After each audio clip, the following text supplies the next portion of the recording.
I'm Mike Austin, and this is Car and Driver's 4-of-a-kind coupe comparison.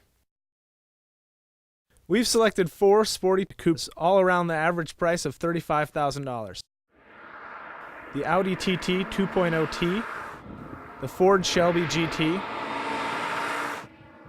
the Nissan 350Z, and the Mazda RX-8. We'll start with the Audi TT Coupe, a triumph of design that's been restyled inside and out for 2008.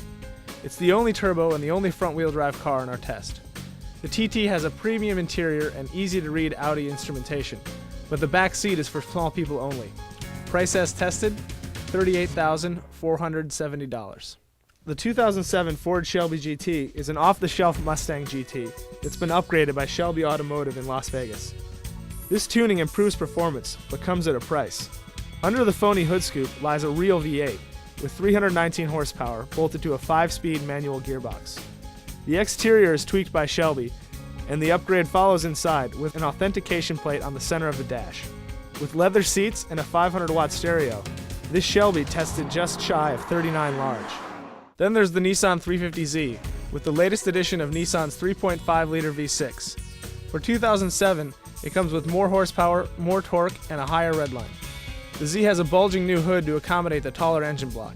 The interior has upgraded plastics, comfortable front seats, but no back seats.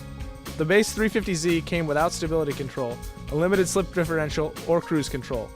As tested, it came to $29,485. Rounding out the test is the Mazda RX-8.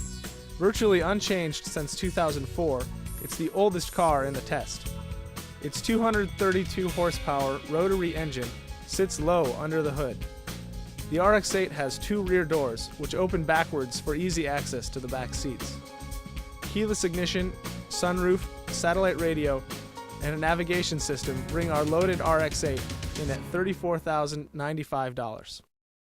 We spent a day at Spring Mountain Motorsports Ranch in Pahrump, Nevada, taking these cars to their absolute limits. On the skid pad, we figured out what the maximum lateral grip of the cars was, regardless of how they actually handled through the course.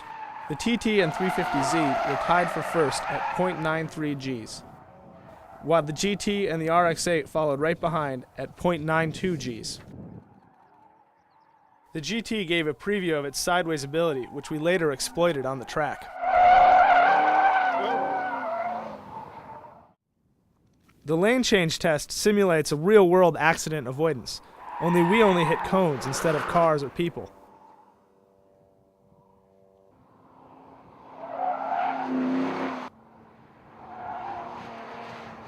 The RX-8 was the winner here, with a best time of 68.9 miles per hour.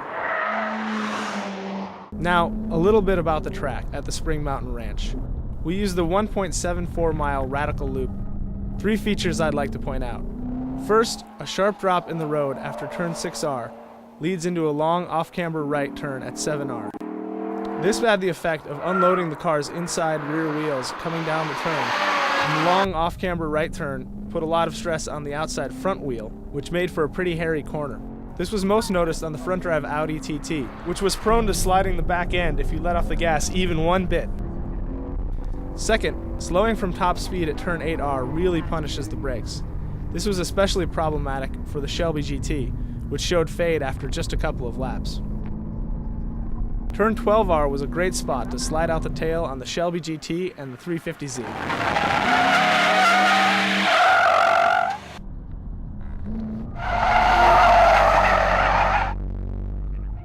The Ford Shelby GT is still an unsophisticated muscle car, and that's what makes it so fun. It was fastest to 60, and sounded great getting there.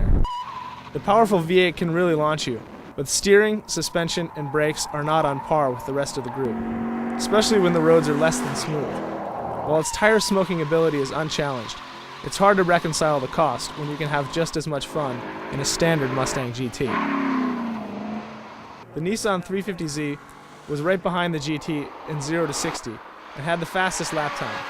Great steering and brakes prove this is a focused driving machine, but engine noise in the cabin became annoying even on short highway trips. The plastic interior continually reminded us that this was the cheapest car of the bunch, even with its upgrades since the launch of the car.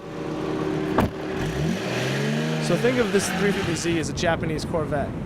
It has plenty of speed at a decent price, but it still lacks refinement. You might ask if the 4-cylinder Audi TT with front-wheel drive and self-shifting dual-clutch manual transmission even belongs in this test. But the TT would answer with the second fastest lap time and the best braking. The turbo gets going and the chassis keeps it on track. Inside, the TT felt more refined, but it had a lot of creaks and rattles when the roads got bumpy. It has the second highest sticker price, but for the money you get the best fuel economy of the group. The RX-8 is the least powerful of this quartet, but its great chassis made it fastest on a real road, and it was the most comfortable to drive fast. There are shortcomings. The RX-8 was slowest around the track, and its engine sucks fuel like a private jet, but in the big picture, the Mazda was the winner by 6 points. I'm Mike Austin. Thanks for watching.